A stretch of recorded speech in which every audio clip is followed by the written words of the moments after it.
Words are about to be spoken on the Extreme Life of Matt Hardy, brought to you by the Ad-Free Shows, Podcast Seat, and Wrestling According to Alba Networks. I'm John Alba. That guy right there, that's the broken one, the woken one, the spoken one himself, Mr. Matt Hardy. What's going on, my friend? It's going to be a busy few weeks for us in Extreme Life land. Yes, sir, man. This weekend was an extremely busy weekend for me. Actually, for what it's worth, pretty much usually every single weekend is a pretty busy weekend for me. Yeah, every day.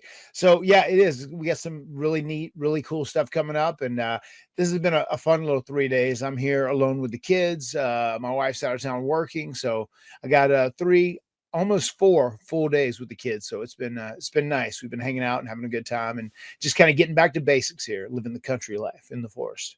In the forest. That's how you know how to do it. It's how you've been doing it your entire life, my friend. No metropolis for Matt Hardy. He does it down and dirty in the woods. That's the Hardy way of life. Well, it's good to see you doing your thing as always. You had a busy TNA week going on. Man, it's like a TNA wars coming up here. It seems like you guys waging war on NXT. Do you think that's where we might be headed? Who knows, man? TNA is going to need some soldiers to stand up for them. We have to regain. We have to get back these 2 titles that we have lost. Both the men's world title and the women's world title. So that's a big job, man. And I need the Santanas and the Joe Hendrys, and I need the girls. I need everybody to step up because we need to bring those back where they rightfully belong, and that is TNA. Kind of cool to see you teaming up with Steve Maclin. I've always thought Steve Maclin's a pretty underrated performer. He's a TNA International Champion. What do you make of Steve? I like Steve. I like Steve a lot. I had never had an opportunity to really get to know him at any time until this run at TNA. But no, I really enjoy his company. I enjoy his insight. He has a very good attitude. He has a very good mentality. And he really is, man. He's a very much a no-nonsense guy. Go straight ahead, and what you see is what you get. I think he's really good. He was definitely shortcut in WWE, so I'm glad to see that he's had a good opportunity to shine as a singles guy in TNA, because I really do think he's talented. Monster Factory guy, admittedly, but I do like him a lot. He's married to Deonna Purrazzo, who I also think is one of the most underutilized talents in wrestling. So lots of skills running through that family that they got over there. But yeah, man, I mean, he's a Rutherford, New Jersey guy. I'm not sure if you've heard that before, but that means he's familiar with where we're going to be doing our live show. If you're hearing this on Friday, it's tonight over at the Williams Center in Rutherford, New Jersey. Not Rutherford Tin, Matt Hardy. Rutherford, New Jersey. Yes, not Rutherford Ton. I threw a ton on there. Rutherford. There's a ton of Rutherfords in this country, but this is the only one you want to be at here in New Jersey tonight. If you're listening to this on Friday, August 1st, 9:00 in downtown Rutherford, the Hardy Party's going down. It's a live edition of the Extreme Life of Matt Hardy, followed by a live concert with Brother Nero. These tickets have been flying. This was a late announced show, but they've been flying. People are very excited for SummerSlam weekend and to see the Hardys in person. It's going down at the same venue the GCW show is going to be going down at, and you guys are also going to be appearing on that, correct? That is correct. Yes, we'll be going to the ring. We'll be addressing the GCW audience, and we got some stuff to say, man. They've got some thoughts they want to get off there. Maybe it'll be like AEW. The Hardy Boys address their enemies. Yeah, see what happens there. I was thinking that same thing just in the graphic. Yeah, the Hardys address their enemies.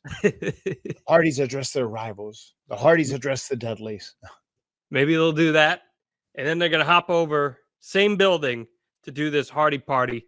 And Matt, you and I are gonna be talking about TLC 1 because it's SummerSlam weekend. Tables, ladders, and chairs. Oh my! Oh my, indeed. It's going to be a hell of a show. You're not going to want to miss this one.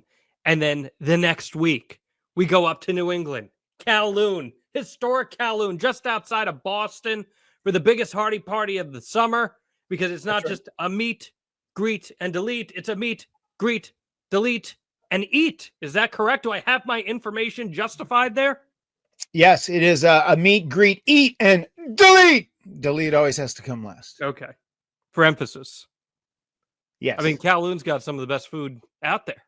No doubt, man. I mean, it is worth going to Kowloon at any time to get food, to eat a meal. It's a great place.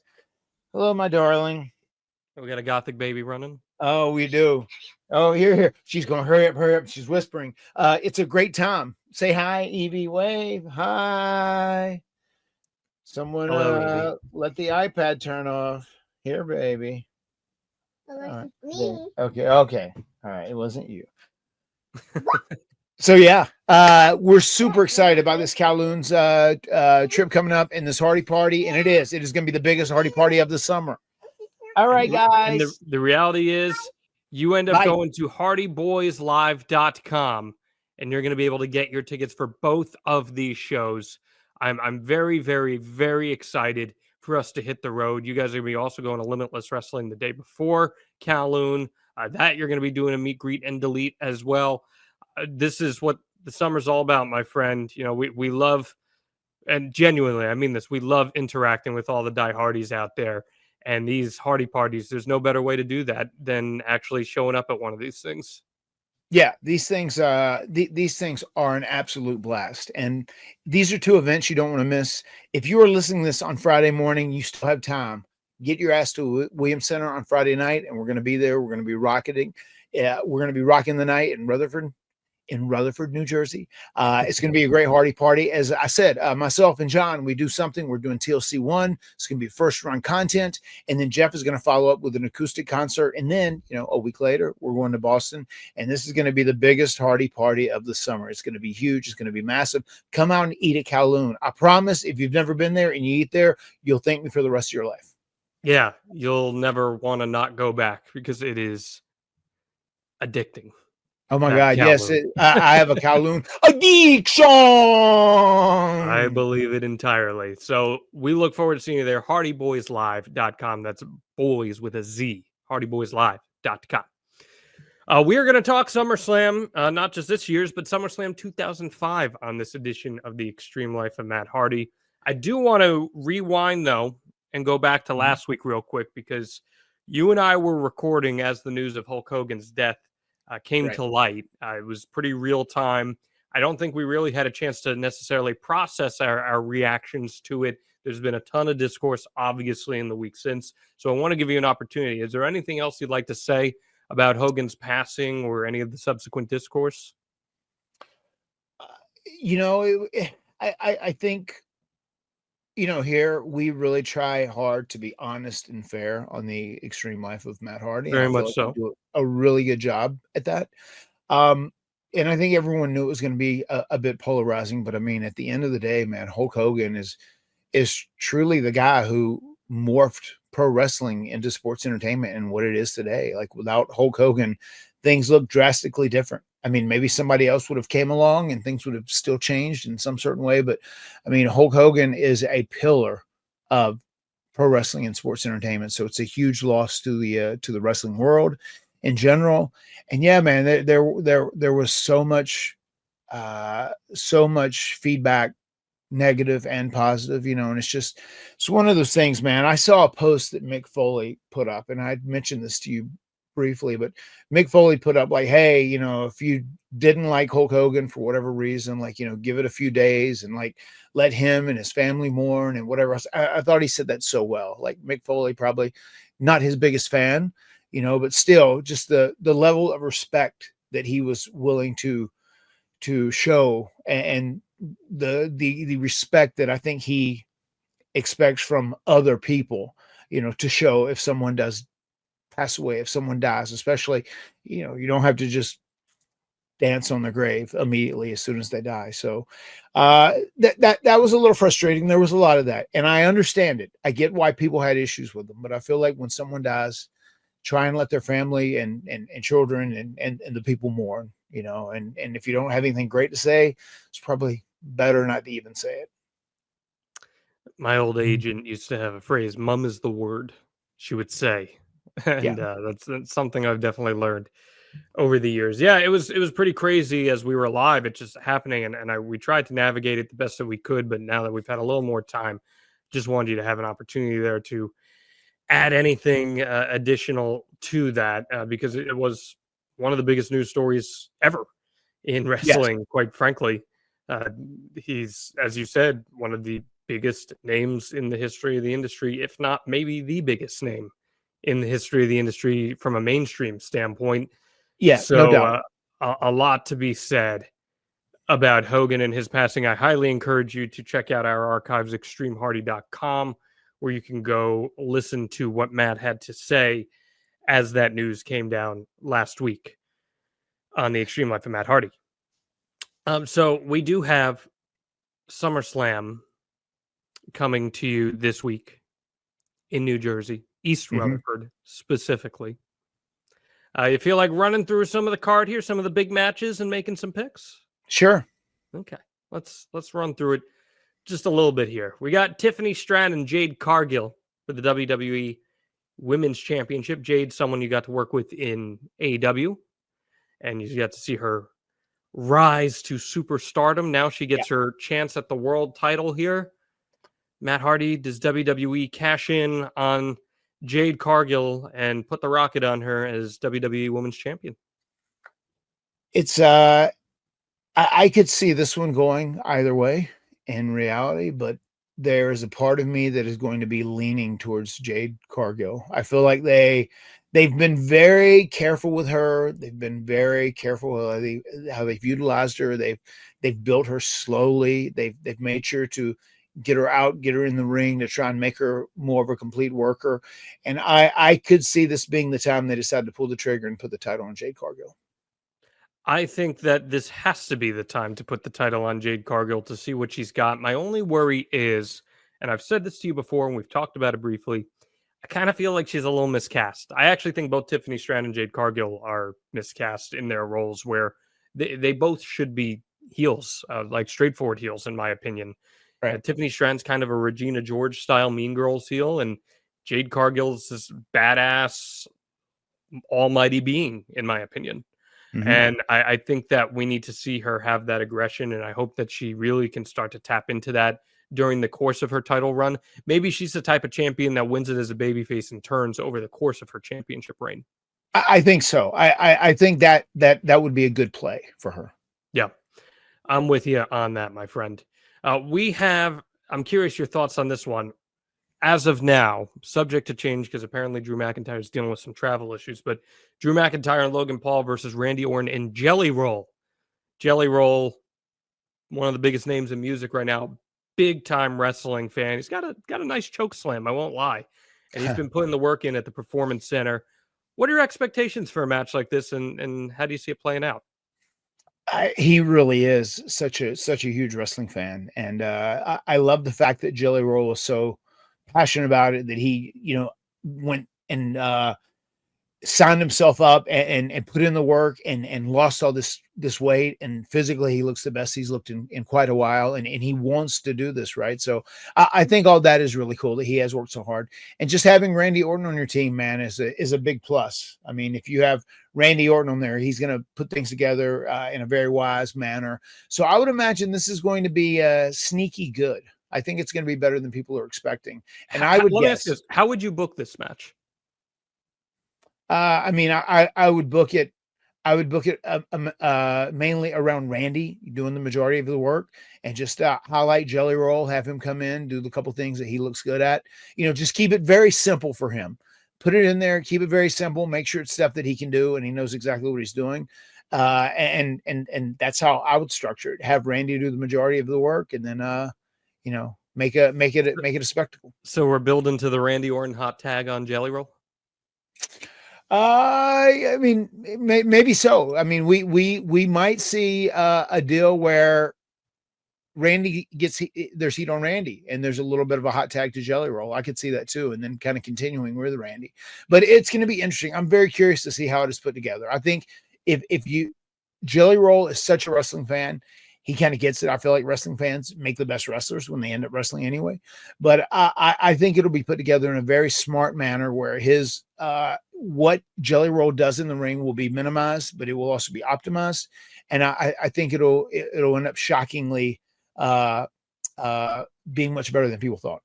The standard's just so much more different now for these celebrities who want to wrestle matches. Like in the public forum, fans want to see a celebrity that gives a shit about the product and for sure puts the work in. And this Travis Scott stuff didn't work out after all of the promotion that he got and being put in these problem spots. I never even asked you about that because it kind of unfolded in the last week. But what do you think about that? You know, he was such a huge part of the Cena heel turn and Cena winning at WrestleMania, and now it doesn't look like there's going to be any payoff to that. Yeah, I mean, it's interesting just because it seems like they had plans. They wanted to utilize them on a certain level. And I don't know. Do you know the deets of what all happened, John? It sounds like there just wasn't a commitment from him. Yeah, I just read that there was some sort of falling out and they weren't going to be working together going forward or whatever. But it is interesting if you have someone involved in like these massive angles and these big stories and they're kind of tied into it. It's weird when they just kind of disappear and they fade away and they're gone. It's just so crazy because this is one of the biggest angles in wrestling history, John Cena turning heel. And Travis Scott's forever going to be a part of that, and there's no payoff to it. So it's almost like a cautionary tale, right? Of making sure that if you're going to inject someone from the outside into something this important and this big, 100%. You better make sure you're getting a commitment from them because it's pretty bad how that all unfolded. Whereas I do think Jelly Roll will actually do very well in this match. I suspect the baby faces will win. And I think it's pretty funny that Logan Paul has taken on this character of, these celebrities invading our sacred space of wrestling.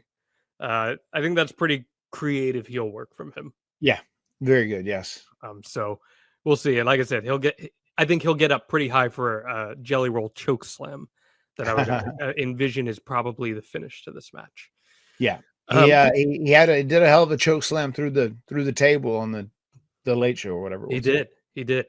Continuing through some of the big matches here, we've got Gunther versus CM Punk for the World Heavyweight Championship. CM Punk has not held a world title in WWE since 2013. Do you see this as his crowning moment? You know, it's weird. I think there is a moment where Punk does have that run as the champion in some capacity. I feel like it might be a little early to take it off Gunther because he just won it back, and I don't think you want to be hot-shotting the title too much. So I feel like this might just be the beginning of a thing with Gunther and Punk, and they could do a couple more following. But I think on this occasion, I think Gunther ends up walking away with the W. Let me throw out a conspiracy to you, as your friend Ron Killings would say. What if Seth Rollins is not as hurt as we believed him to be, and he were to cash in on Punk here? That would be pretty incredible. It'd be pretty shocking. And I do, it is interesting that there are disputed reports on how hurt Seth Rollins really is, and what do you know? I mean, it's intriguing, I think. Speaking of this, maybe we'll hit on. I watched the first episode of the Unreal episode today whenever I was doing all my cardio, the WWE stuff, which I did enjoy. And that's interesting, man. That conspiracy theory, if that comes to reality, it would be very gripping, to say the least. I'll give my full picks on WrestlingAccordingToAlba.com, where I do pay-per-view preview shows for WWE and AEW that you guys can check out. But it's just a thought that crossed my mind on this. And WWE, and you're talking about Unreal, their new thing, as we've talked about in the last couple months, it's like taking real-life situations and then trying to get you to believe that it was a work all along. It was part of the story all along. And I'm curious if Rollins would fall into that category because he no doubt is actually hurt. We just don't necessarily know the degree of how hurt he truly is. So curious if they'd take that moment away from Punk in that form and fashion. And yeah, what'd you think of the Unreal episode you watched? You haven't watched the whole series yet, but what are your feelings on it? Good. I was just going to say that moment, it almost reminds me of when Punk cashed in on Jeff after he beat Adam And it was a great moment for him doing that with the Money in the Bank at that time. So it's almost like that would almost be karma coming for Punk if that did go down. I didn't think there was anything in the Unreal episode, the one I watched, the first episode, that was really any kind of any groundbreaking, anything that was like stepping into territory that we've never stepped into before. I mean, I thought it was just all I thought it was done pretty well. I thought you got to see the human aspect of the characters on that. I liked that they had a few people and they followed those people specifically, like Cena and Punk and Rhea. I enjoyed it though, man. I think there's a huge interest in there's a big market for people like getting that behind the scenes look of this is what goes on in pro wrestling, and it's really interesting, and how are the donuts made and whatnot. So I think it will do well as a show. As far as hurting the business, as some people were worried about, we can't now. You know what I mean? It is what it is. I mean, it's already out there ever since the Attitude Era. It's kind of been out there how this business works. And sure, if they look a little further into it, I think if anything, it's just going to make more people appreciate and respect the art of pro wrestling. Okay, respect that. Go check out the Unreal Show on Netflix and form your own opinion on it, because I'm sure it's going to be pretty divisive. I've seen a lot of divisive responses to it. Have you seen any of it, John? So I haven't seen the full series. I've seen probably about 10 to 15 different clips from it. I will eventually watch it. I have my own thoughts on it. I think it's very unique that they're letting people in on like discussing finishes and stuff. I'm not sure if it was in episode 1. Did they show the Elimination Chamber finish in episode 1 with Punk and Cena? God, it might, if they did, it may have been at the very end. I don't know, but they do go into everything, much like. Yeah. I mean, there's a clip that you'll see. They're talking about the finish to the men's Elimination Chamber match, and you see like all the guys in the match talking through the finish, and Punk making a pitch, and Michael Hayes coming like. That's insight I never thought an audience would ever see in wrestling. Right. Like that's taking you very legitimately into a locker room and showing how a match is put together, which is very, very fascinating in that sense. And I think there's a lot of value in that type of content. With that said, there's also stuff in it where I think this is being used as a PR tool, which it is. The Unreal Show is a PR tool for WWE ultimately. Sure. Where they can try to shape the narrative creatively. Like the way they pitched the John Cena turn from the individuals I've spoken with and people like Sean Ross Sapp and Dave Meltzer and Mike Johnson and those guys who have spoken with people of how that actually came together, it did not match the narrative at all of what was shown on the Unreal series. Yeah. So I do think they're going to use it as an opportunity to shape a public narrative for some things as well. Does that make sense? Yeah, and do you think that is smart on WWE's behalf? I mean, it's smart on their behalf. It's not truthful, but it's smart on their behalf. Sure. Just as they say, they're going to do what's best for business, brother. As your pal EC3 would say, control the narrative, right? That's how it all goes. The narrative. That's that's what pro wrestling is in so many ways. Let's continue here on night. Or no, we got to get one more match: Roman Reigns and Jey Uso versus Braun Breaker and Bronson Reed. Reports indicating this is probably the main event. How do you feel about this main eventing over a world title match potentially? I'm okay with that. Even though there's no stakes involved, it's just a standard tag match.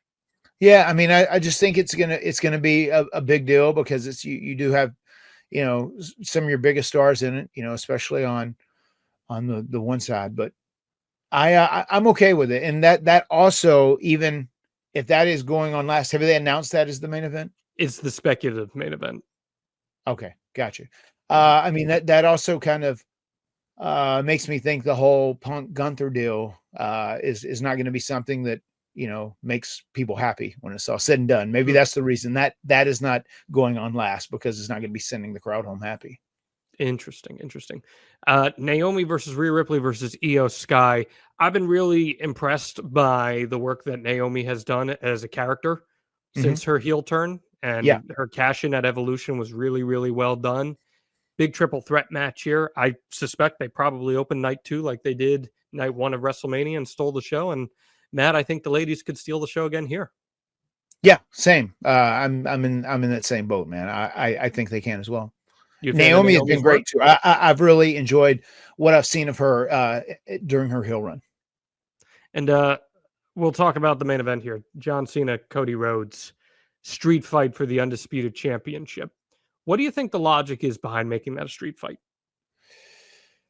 I think the reason there's a street fight is that they can have other moving pieces come in there without having to make the ref be distracted. Oh boy, my favorite, more video game cutscenes.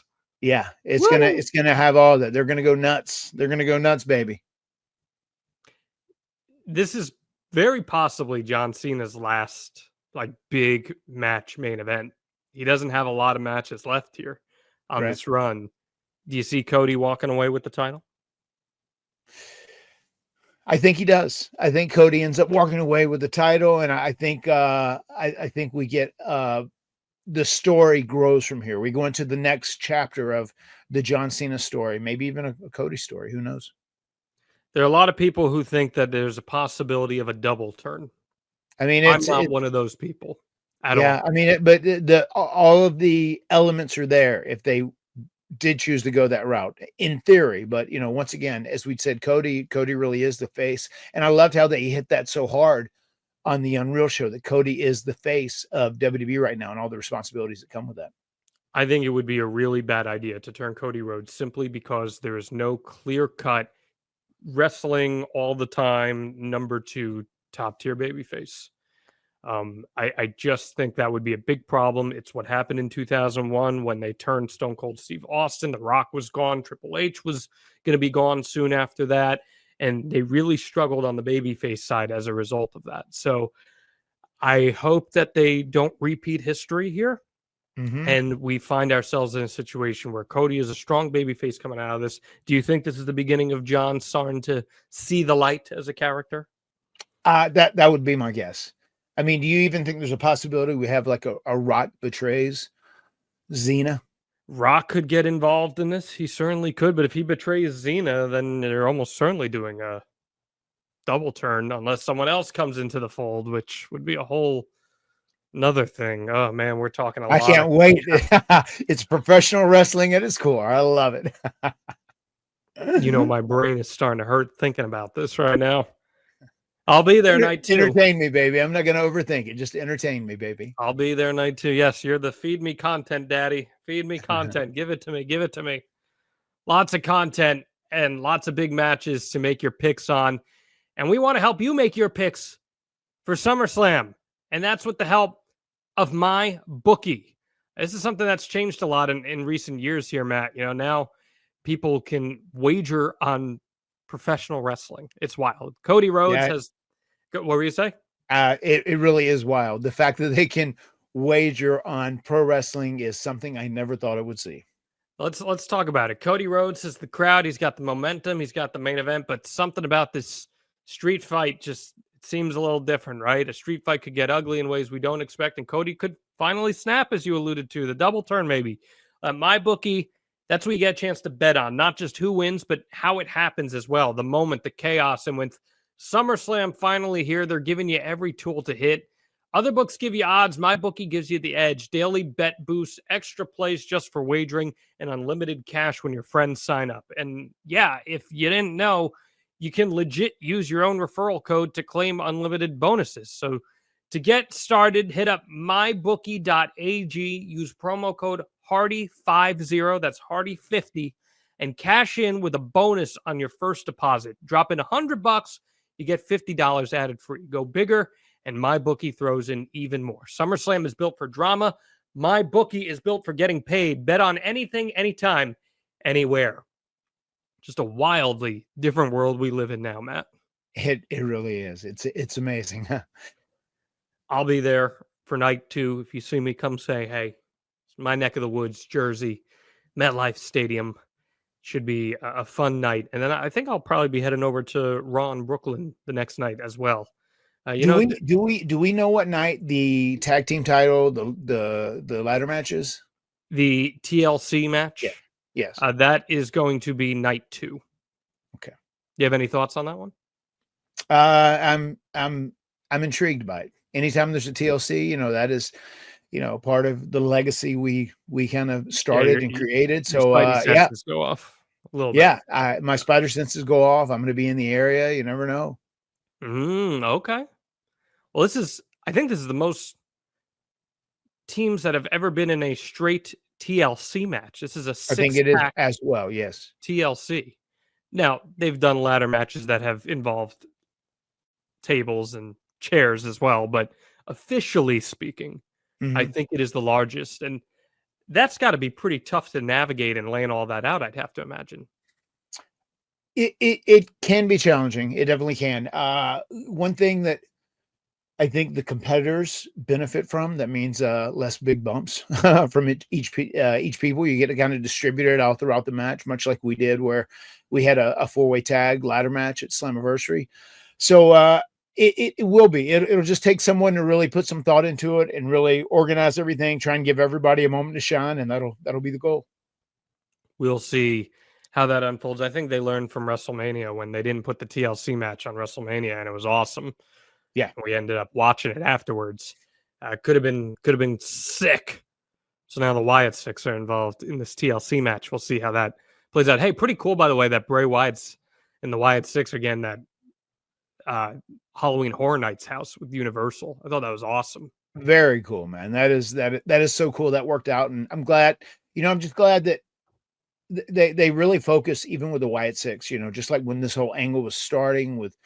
Bo Dallas, and he was doing the whole howdy deal, how much they lean on Bray and his legacy and everything he did to kind of start this genre of entertainment, so to say, or his contributions in WWE. And I love the fact that his memory is involved in everything. He is a legit big horror guy, though. Yeah, no, huge horror guy. He loved horror. You see it in the Fiend inspiration and everything we see with the Wyatt Six. So it is pretty cool. And I thought that was a classy move and the people involved. So hats off on that one. It is. Okay. We're talking about a guy you had a SummerSlam memory with, and that's Edge, Adam Copeland. Big time episode we got here. Before we can get to that, Matt, I got to ask, please hit us with that Matt fact. Matt fact. Matt finds satisfaction in perspiring. Okay. Tell us more. So today I went 51 minutes. I had to tack on a little time because I tried a few times to break my 50 minutes and have more calories, whatever else. Finally, I did it though. But I was just thinking, man, as I get I come out of my cold plunge and then I get on there, and like that point where I start sweating, I get so happy. And I'm really satisfied because it feels like I'm doing work. And mostly the sweat, when I say perspiring, it is related to cardio, because like I try and bust my ass and work really hard. And that sweat means that I am working hard, and I found satisfaction in it because that means I'm doing what I have to do to continue to do what I want to do and love to do in the pro wrestling ring. So whenever I sweat, that lets me know that I have been working hard. I love that perspiration. Well, it's an endorphins thing too. Yeah, it is. No, it feels good, man. I crave it. Like when I wake up, I kind of crave that cold plunge to get in. I get cold, and then I get excited to warm up and break a sweat. And God, I feel like I've accomplished something. Whenever I get a real good sweat, I was just a sweaty mess at the end of the day, and I love it. It's a great feeling of delight and accomplishment. I'll say I hate doing my morning cardio when I'm doing it, but afterwards I feel pretty good. But still not exactly falling in love with the process. The result, yes. The process, not so much. Still a work in progress on that one. That's okay. We'll get there. Okay. SummerSlam 2005, 20 years ago, this show. Crazy that we're 20 years following your feud with Edge. And we've hit on it a little bit over the course of this podcast, and we're still not quite ready to hit on the full feud yet, but I do want to talk about this match because it's one of the more memorable matches of your career, for better or for worse. A very controversial one, and you hit on it briefly in an early Ask Matt episode we did, like episode 21 or something like that, but we've never watched the match. Good recall, episode 21. Yeah, I did my research. We've never watched the match back. We've never really talked at length about it. It's not a long match, but I do want to hit on it a little bit here. This show went down August 21st, 2005. Before we talk about your match with Edge, There were some pretty memorable ones on this show altogether. I'd really like some insight on. And I'll start with this one because it's timely. Hulk Hogan faced Shawn Michaels in the main event of the show. The best. Shawn went heel to set up a program with Hogan. They ended up only having one match. Yeah. And it's infamous because Shawn, seemingly knowing he wasn't going to get his win back, pretty much went into business for himself and started overselling everything for Hogan. And when I say overselling, I mean like a motherfucker. I mean like comedic overselling. Yeah. What insight do you have on this main event? Because aside from the very select public comments on it, we don't know a lot about it. Was this the talk of the locker room in any way?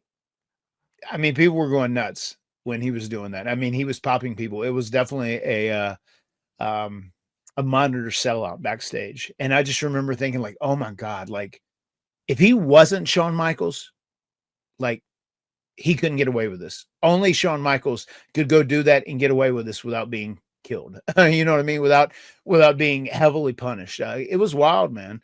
But I remember it was almost so over the top. It became super entertaining to all the boys. And I don't know what wrestling fans were thinking about. Especially the smarter fans, the people that, are more in the know, they had to be thinking like, huh? What is going on here? I just remember I was like heavily entertained by it. And I was like, wow, this is ballsy of Shawn. That was my initial thoughts. Were there murmurs going on of him planning to do something like this? Like, how did the locker room feel about the Hogan versus Shawn dynamic? I mean, I didn't know. I didn't know what their scenario was, but yes, I would imagine, much like you said there earlier, Shawn knew that he wasn't getting his win back. This was like a one and a done. So I would imagine his attitude was just like, fuck it. I'm going big, if I'm not going to get a win back out of this deal, then I'm going to entertain myself. And he went out there and went nuts in very much a Shawn way. It was just a strange heel turn in the first place because Shawn was one of the most popular guys on the roster at the time. And he turns heel for the sake of facing Hogan alone. I mean, they really go all in. You remember the segment in Montreal where he pretended that he was coming out to Bret's entrance and he thought that, or he pretended that Bret was going to come out and confront them. Yeah. And they play the entrance. I mean, it's insane heat that sets up for this match. He goes on Larry King. Like, this is a big program. And Shawn goes out there and he just oversells like crazy. Do you remember there being any fallout from it on Hogan's end or Vince's end? I honestly don't remember. Okay. I mean, just that match stands out to me. Just where Shawn was just outrageously overselling everything, and just doing all he could to be very dramatic out there. As far as him getting in trouble or any like major backlash that happened because of that, not really. I don't remember hearing anything about it. John Cena defeated Chris Jericho on this show in one of his first big WWE championship defenses, and Jericho would leave the company shortly thereafter. Right. Chris had been there since '99, since debuting. We know he'd return a couple years later, reinvented a little bit. But what do you remember about Chris leaving the company at the time to pursue some other ventures? I always thought Chris was really smart about that. He would work for a little while and he would kind of milk every character that he did, like every different version of himself he'd kind of milk it for all it's worth. And then he would step away, take time, and he would come back, kind of come back with a new repackaging, with a new character, a new persona, and kind of try and start it up and get it hot again. I always thought he was very smart at that. Had he kind of just reached his expiration here and needed a little bit of a step away? Possibly. I mean, people do. Sometimes you do get burnt out, especially with the way the schedule was then. It was so grueling and it was go nonstop. So yeah, I could see him needing a little bit of time away, and I could see him probably trying to, he wanted to do more Fozzy stuff, and there are other ventures he's interested in. He's done a little bit of acting, a little bit of everything. So yeah, I could see him just like taking some time away to do that and just kind of like freshen up and like heal up and get better and like come up with new ideas and get motivated again. I feel like Chris is kind of like that too. Whenever he does get a little burnout in whatever scenario, he needs just time away from in-ring stuff and from being on camera as this character, just to kind of like, fall in love with it again. And I feel like that's what he would do. He'd go away, kind of falls in love with it. Oh, I want to come back again. And he's excited and motivated. I don't even think it's just him. I think it's the audience too. I mean, we've talked about this. I felt like the thing that Jericho really needed to do in AEW was step away for a bit, and he has. And I think that's going to be a net positive for him when he shows back up eventually. Yeah, on TV. So we'll see how that plays out. Okay. Now, again, we're not talking necessarily the X's and O's of this feud just yet here between you and Edge, but everyone knows the story. And you are let go by WWE. The thing that I think a lot of people forget is you suffer the injury that causes you to miss a ton of time. And you haven't wrestled a match in WWE when you start showing back up. And eventually you do come back on television on August 8th, where you get a quick win over Snitsky in Pittsburgh. And that's going to set you up to finish out your Ring of Honor commitments and into this SummerSlam match with Edge. Where were you feeling in terms of your health at the time as you're starting to make your way back to WWE TV after being brought back in? I mean, I felt great. I was super healthy at this time. I'd had, I was cleared at 6 months, initially from my ACL injury, and they scoped out about 50, 60% of my meniscus at that time. And that knee had been bothering me for the longest time. So that was nice to get that done. I busted my ass in rehab and whatnot, and I was clear at 6 months. So then I had more time than that. So I had more time to train and do this and get my body. I was in great shape at that time. I felt great. That was the longest I'd been off in forever. So I remember feeling great. And I remember I kind of felt bad for Adam in this match specifically because he was real beat up. Like, he'd been on the road, he'd been grinding away, and he was very beat up. And I came out here just, I've been off for 9 months and I'm as healthy as could possibly be. So it was, I felt good. Now, as we know, this is a very heated feud in the discourse on TV. Where are you and Adam at this point in August of 2005 personally? Going into the SummerSlam match, we were both great. We were on the same page. We were cool. We had talked about things. Maybe I think a few months later we would sit down in Europe and have a night of talking where like everything was water under the bridge. But we were good. This night we were coming in for the SummerSlam show. We were good.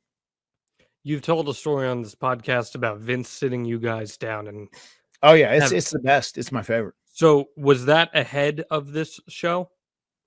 That was ahead of this show because Vince was going to see where we were. I mean, we were cool with one another, but then Vince was going to test us as well. He caught us. And do you remember when did I go into this story? I know I've said it before. I'm pretty sure you've told this before on an Ask Matt. Okay, is it maybe an Ask Matt, right? But I mean, once again, there's people here that probably haven't heard that. Yeah, set the timeline for us. So, when do you guys first start mending the bridges? When does Vince sit you down, and what happens here? I mean, we had started mending the bridges. After I was released, everybody felt bad about that. So then like we talked about things, and I felt like Adam wanted to make things right. And I was. The most important thing was just, can everybody get along? Is there going to be any hostility? Is everybody going to be able to drop the personal shit and move forward? And we were able to do that. So, we talked, we communicated, everything we did was good. Whenever I showed back up and attacked him and then ended up hitting the ring later on that night, it was like a big deal, but like we were cool. We'd sat down and Adam came out, sat in the car. We kind of talked about it, what was going on. And that was like one of those points where it's like, man, I feel so great and I'm energized and I'm healthy. And he's like beat up because he's been grinding and he's been on the road for a long time, the last X amount of years, and he's been busting his ass working hard, and I've been off for like 9 months and I'm healthy. But we were good. That day, Vince wants to. When you say that day, you mean the day of SummerSlam? Yes, the day of SummerSlam. Okay. The day of SummerSlam. He had an interesting idea of how he wanted this match to go. And we were told like, hey, Vince would like you to come into his office because he wants to go over everything with you guys. But also I think there was I think his biggest agenda was just to make sure that we were like both on the same page and we were cool. And there was not going to be anybody trying to take liberty with anybody else. So I'll never forget, we come into his office and we're on a couch in his office, right? And he's sitting across from us. And we're like on kind of each ends of the couch. And he says, well, first and foremost, I want to say this. Let me preface it by saying this. Like, I have rented this building. So this building, it is my property. The ring in there, that is my property. You're employees of mine, so you're my employees. So you are going to do what I'm going to tell you guys both to do, and you're going to go in there, and nobody's going to take advantage of anybody. Nobody's going to take liberties. Nobody's going to try and hurt one another. No one's going to put in any cheap shots. We're going to go out there and we're going to be professionals. Do you understand that? And we're like, yeah, like we're set. We're good. And we're both kind of nodding our head. He said, okay, good. With that being said, let's kind of get into it. He said, let me tell you how I see this. He said, I see this match as it's not a long match. He said, because I want to, people believe this is real. There's so much reality in this. He said, so I would like to make it more of a real fight, almost like a UFC fight, kind of envision it like a UFC fight. That's what I want. That's what I want to see. I don't want to see like a ton of like whips and, you know, this. I want to see fighting and it's real. It's like a UFC match. So it doesn't have to go that long. He said, you guys get out there, do that. You're throwing hands, you're doing this. And Matt, you're kicking his ass, you know, all over the ring, outside the ring, everything else. And eventually I think you guys have a spot, right, where something can happen that seems like a very lucky move for Edge. And then once this lucky move happens and Matt, you're bleeding. And while you're bleeding, all this blood loss is happening. And then eventually the ref is just going to stop it just because of all the blood loss you're suffering. And you don't quit. You know, you don't die, you don't quit, you don't give up. But then that's how we get out of this one. And then we come back and we have our return matches and whatnot. He said, so with all that, you know, being said, he said, you guys understand the concept of this match, right?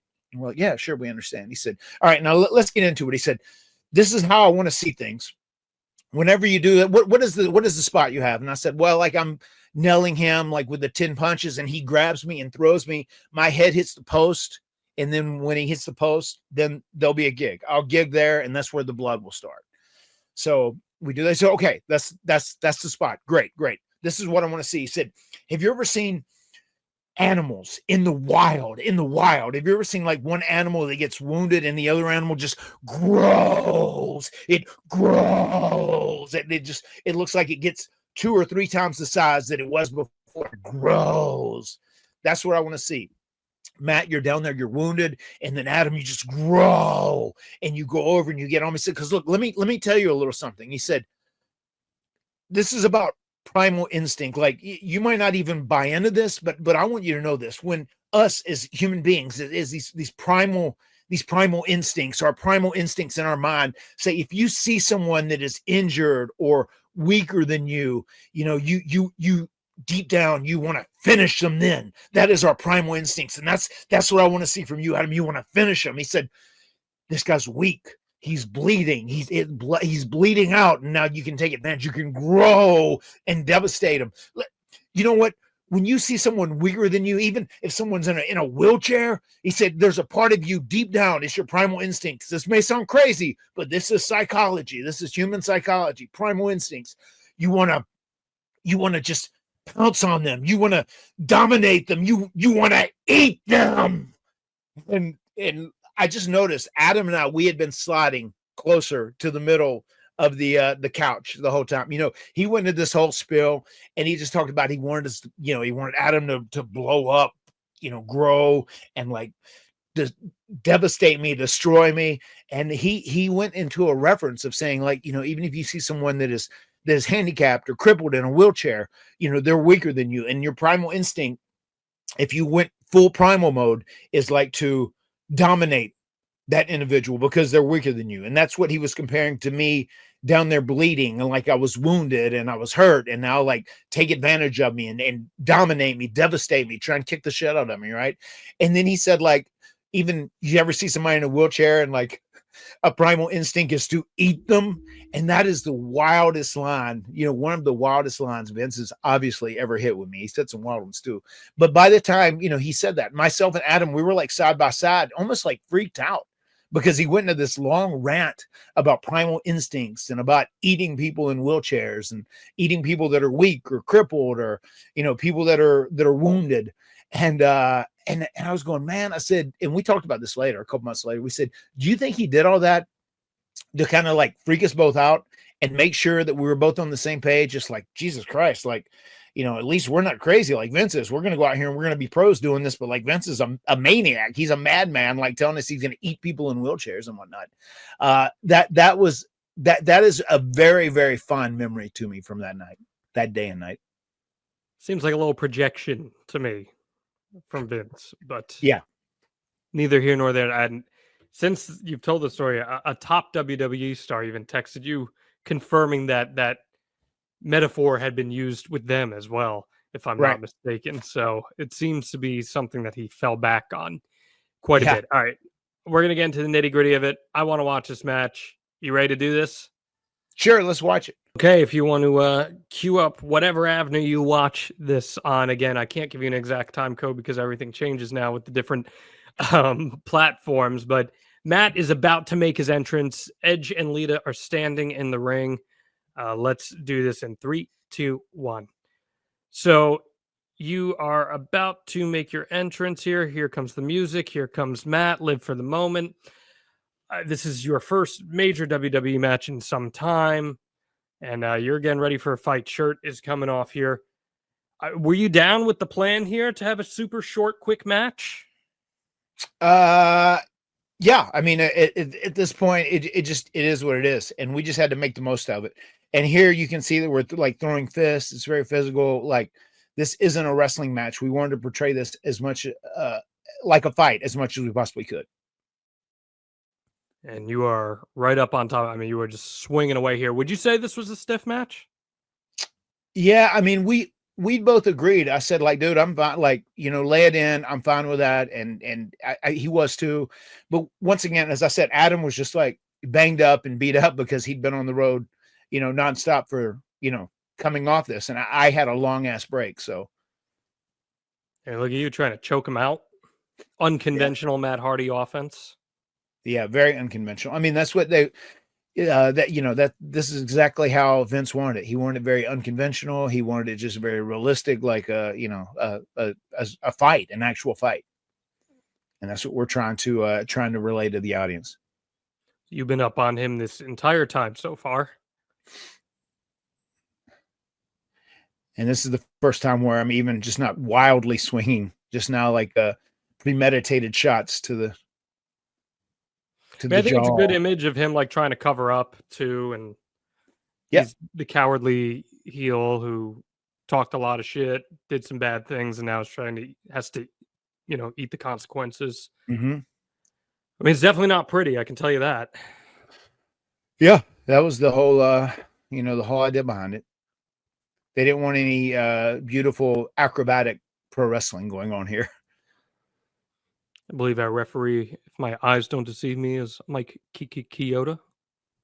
Okay. Here we go. Spirit of the outside. That's a brutal bump right there. Yeah. I remember even taking that bump, and as I was laying there, like, I'm healthy because I've been off for so long, right? I just had a few Ring of Honor matches, whatever. And it's like, oh, that was really easy. As I'm laying there, it's like, oh. Look brutal. That wasn't bad. Yeah, actually, it's, look good though. It looked very, very real and chaotic, and it was something big to kind of have me on a cell. To be fair, you still had a pelvis at this point. Yeah, I probably still did have a pelvis. We hadn't jumped off a cage yet. This was right about the time where they were going to tell me that I had the worst hips in all of the WWE because we had all these scans and stuff, and they said, "Oh, yours were even worse than Shawn Michaels." Okay, so yeah, I mean, look, man, there's not a lot of psychology here. This is just a straight up fight. You guys are just throwing haymakers at each other. Yeah. You're definitely getting most of the offense, and I assume that's by design. Yeah, and that was by design too. It was supposed to be most of the offense until like he got until he got the lucky break, and then I was busted open and wounded. I was a wounded animal, and then Vince wanted him to eat me. Which there we go. So that's the spot right there of you being pushed off into the top of the turnbuckle. Mm-hmm. So you're down below. They're not shooting you. You're gigging right now. Where'd you keep your razor and your wrist tape? I I think I had it in my pocket, actually. Okay. That's risky, man. Yeah, That I think shit that's where falls out. Here we go. And yeah. And I do remember, like, even I clipped that post a little bit because I wanted it to look legit as it could possibly be. So pretty deep cut there.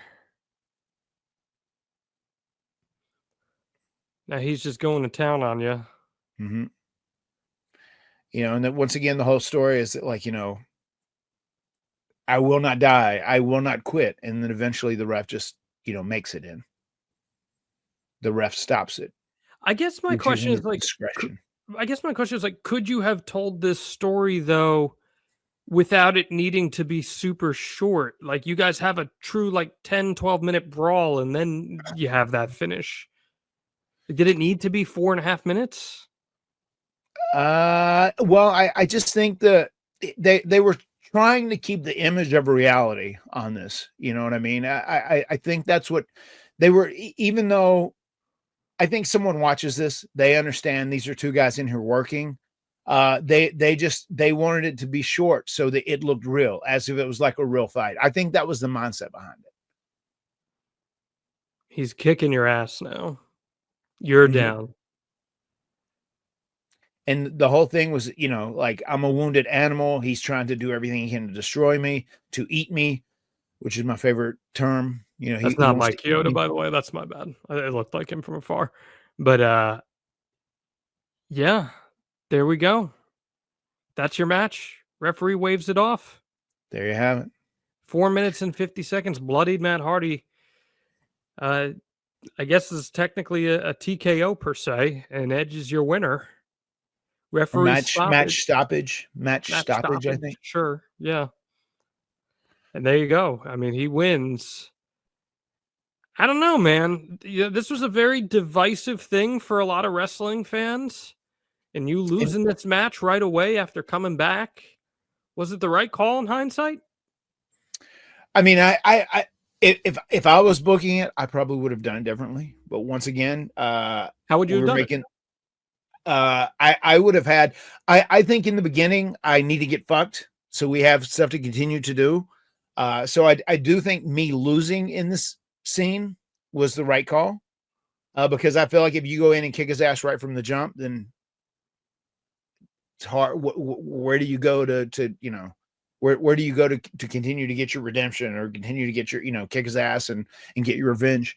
But I would have probably done it where I would have added a little more realism into it. I don't know if I would have went for like a UFC fight, trying to make it legitimate. I would have tried to make it look as real as possible, but I would have probably tried to have a badass wrestling match and then just had something happen where he fucked me. I would have made the finish different, where he fucked me and you know, I look strong in getting, you know, defeated. And Vince was trying to pitch that here, but I think part of this was me going to be paying penance for making them hire me back too, you know. So that's not lost on me also. So it is what it is, man. And I went out and made the most out of what we had to work with. Like, I'm with you. I think it's okay if you would have lost the first match. Wouldn't it have made so much more sense from a storytelling perspective if Lita had cost you in the match against Edge, your first match? Like, that's such a natural storytelling beat there. And then eventually the comeuppance happens where you stand tall at the end and you get your revenge on both of them. Like, from a storytelling perspective, that just seems to be so much more clairvoyant to me. No, I mean, yeah, that would make sense. You know, almost we went and had like a badass wrestling match. We still tried to keep it a little more realistic. Yeah, you can still be physical. There's nothing wrong with that. Yeah. And then do something where she ends up fucking me at the end of it. Yeah, it seems like that would have made a lot more sense to me than the route that they ended up taking with this. But you know, it's a very divisive one for fans, but it seems like you were ultimately okay with it, and you know, you did get your big win against him that we'll dive into at some point. But yeah, anything else you want to add on this show? You know, no, it was just very simple. And once again, I knew I'd been around long enough and I was wise enough at this time. I knew like they were going to, you know, they were going to they were going to make me earn it because I forced them to hire me back, when it was all said and done. And, Vince and company ultimately don't like to admit that they were wrong, so it is what it is, man. And it could have been different, but it wasn't different. And life's too short to look back and regret things. So it is what it is, man. We did it and we made the most of it.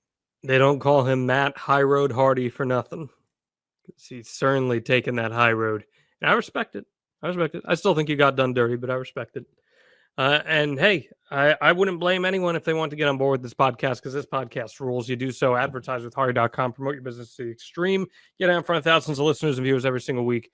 Advertise with Hardy.com. We want to see you tonight in Rutherford, New Jersey, the Hardy Party, the Williams Center. Downtown Rutherford's great. It's an awesome spot.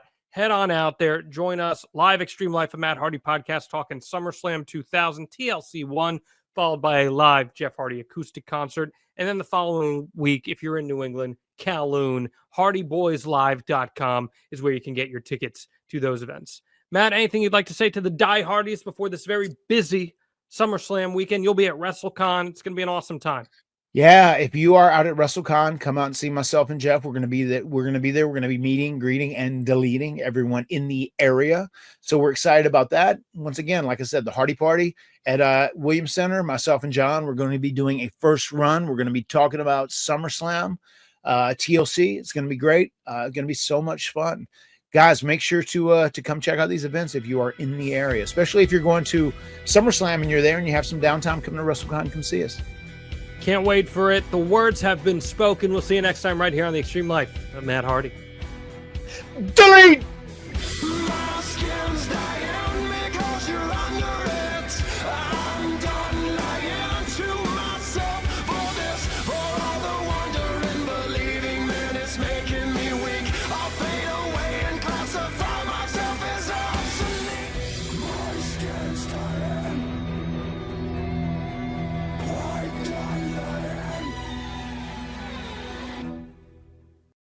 We're talking about how to save money with SaveWithConrad.com. All right, folks, take a look at this chart right here. What we're seeing is that the percentage of disposable income that's really just going for debt service here in America is like 11.28%. It's been climbing ever since the pandemic. And what that means is folks are spending a lot of the money they earn today to pay for bills they ran up way back when. Is that you? Are you carrying credit card balances right now? Well, I want to encourage you, stop taking out new debt at really crazy high interest rates. And instead, let's start using some of that equity in your house. Someone who did exactly that was my man, Justin. He's an auto sales manager there in Knoxville, Tennessee. He was looking to do a little home remodeling, and he kind of liked the idea of getting rid of some debt. Well, check out these before and after photos. Justin actually used the equity in his house to turn his home into his dream home. Yeah, and on top of that, we paid off all of his debt, and he even got to skip 2 house payments. Like right now, if you haven't already, you don't have to make your July or your August payment. You're done until September 1st. And come September 1st, you can be saving a boatload of cash. Just ask Justin. He upgraded his house. He got rid of his credit card debt, and he's going to save $1,000 a month. How do you make your house nicer and get rid of your credit card debt and save money? It's easy. You go to SaveWithConrad.com and let my team run the numbers for you for free, just like we did for Justin. By the way, there's no cost, there's no obligation, and if we can't help you save some cash, we won't waste your time. So what are you waiting for? It costs nothing to look. And by the way, if you've been looking to see what rates are doing, let me put your peace of mind in play here. We've got a year 3 guarantee here at SaveWithConrad.com. All the experts seem to agree that interest rates are going to improve over the next few years. Well, I don't want you to miss out on that. So here's an opportunity for you to go ahead and start saving as much money as possible right now, but not waste money later. When interest rates improve, we'll throw you another refi without charging you a whole new set of lender fees. So you're going to save on closing costs later, but you'll start saving money today at SaveWithConrad.com. NMLS number 2129, equal housing lender. And again, you don't need perfect credit. So even if you've had some troubles in the past, you need a plan. We want to be your mortgage advisor for life. Give me a shout at SaveWithConrad.com.